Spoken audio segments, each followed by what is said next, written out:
남성과 여성 간의 관계는 다양한 생물학적, 심리적 요인에 의해 깊이 영향을 받습니다. 이 중에서 행복 호르몬이라 불리는 세로토닌은 기분, 감정, 그리고 전반적인 웰빙을 조절하는 데 중요한 역할을 하죠. 이번 영상에서는 세로토닌, 여성의 생식, 건강, 그리고 연애 관계의 역학 간의 복잡한 연관성에 대해서 한번 이야기해 보도록 하겠습니다. 과학적 데이터와 연구 결과를 바탕으로 세로토닌이 감정적 안정성, 성적 만족, 그리고 여성의 건강과 연인 관계에 미치는 광범위한 영향을 한번 알아보도록 하죠.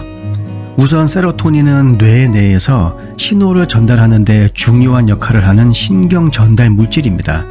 기분 조절, 감정 안정, 수면, 식욕 등 다양한 생리적 그리고 심리적 과정에 큰 영향을 미치죠. 여성의 경우 세로토닌 수준은 생식 건강과 밀접하게 연관되어 있으며 기분 조절에서부터 성적 욕구와 모성 본능까지 다양한 면에서 영향을 미칩니다. 생물학적으로 여성의 몸은 일반적으로 18세에서 25세 사이의 생식 연령 동안 세로토닌 수준을 유지하도록 설계되어 있습니다. 이 시기는 에스트로겐과 프로게스테론 등의 호르몬이 높은 시기로 이들 호르몬 또한 세로토닌 생산과 조절에 영향을 미치죠. 생식 연령 동안의 높은 세로토닌 수준은 행복감, 평온함, 그리고 성적 만족감을 느끼게 하기 때문에 친밀한 남녀 관계를 형성하고 유지하는 데 필수적입니다. 연구에 따르면 에스트로겐은 뇌의 세로토닌 수용체 밀도를 증가시켜서 세로토닌의 효과를 향상시킵니다. 이러한 호르몬의 상호작용은 젊은 여성들이 최적의 기분과 감정적 균형을 경험할 수 있도록 하며 이는 연애 관계를 형성하고 유지하는 데 매우 중요하죠.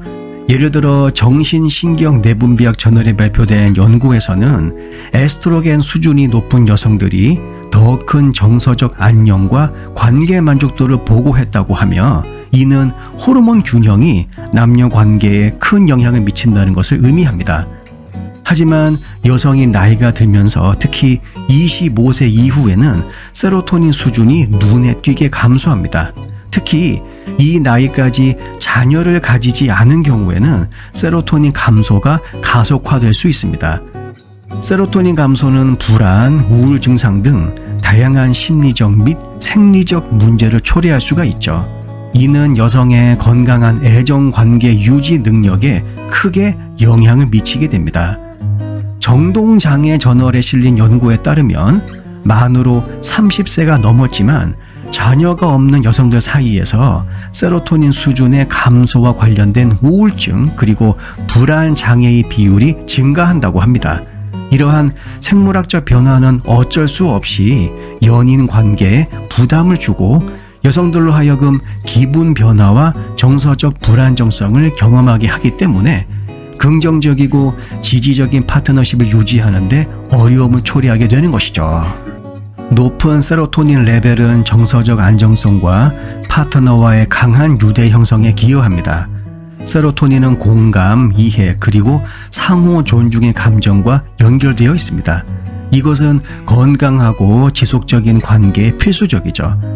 세로토닌 수준이 최적일 때 여성은 이성 관계에서 더 큰 안전함과 만족스러움을 느끼게 됩니다.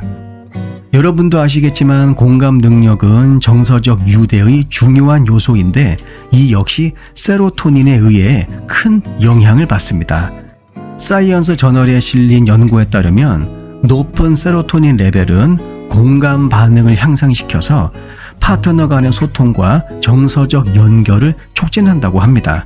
결국 세로토닌은 남녀 관계의 조화와 만족을 유지하는 데 매우 중요한 역할을 하는 것이죠.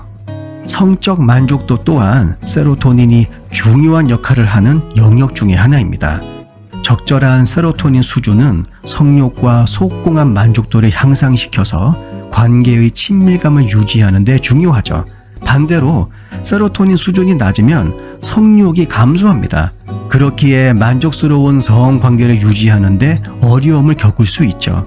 이는 파트너 간의 긴장과 불만을 초래하여 관계에 부담을 줄 수 있습니다.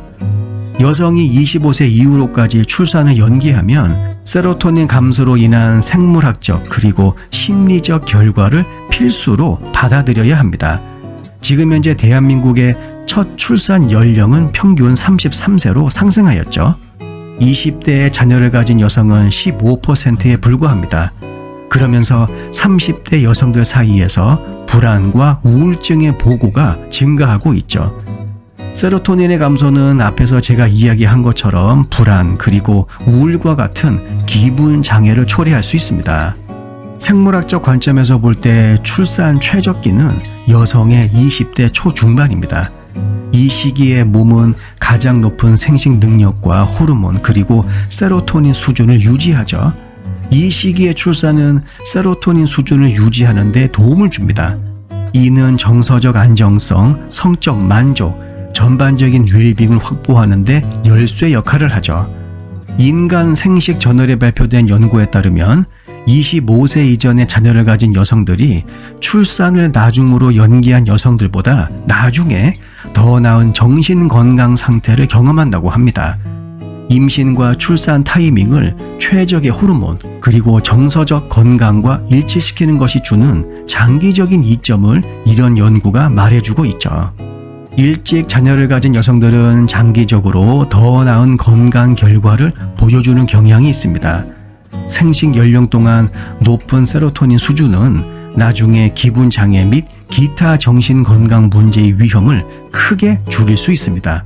실제 여러 장기간 이어지는 연구에 따르면 20대 출산은 중년기에 경험하게 되는 우울증 및 불안의 비율을 크게 낮추는 것과 높은 상관관계가 있습니다. 근데 이 부분은 오해하지 마시길 바랍니다. 저는 애를 빨리 낳아라 라고 이야기하는 것이 아닙니다. 출산은 당연히 자기 선택의 문제죠. 하지만 제가 이야기하고 싶은 것은 호르몬은 인간 심리에 굉장히 큰 영향을 미칩니다. 적정 수준의 호르몬을 유지하기 위해서는 인간 안에 내재되어 있는 생물학적 시간표를 따를 필요가 있죠.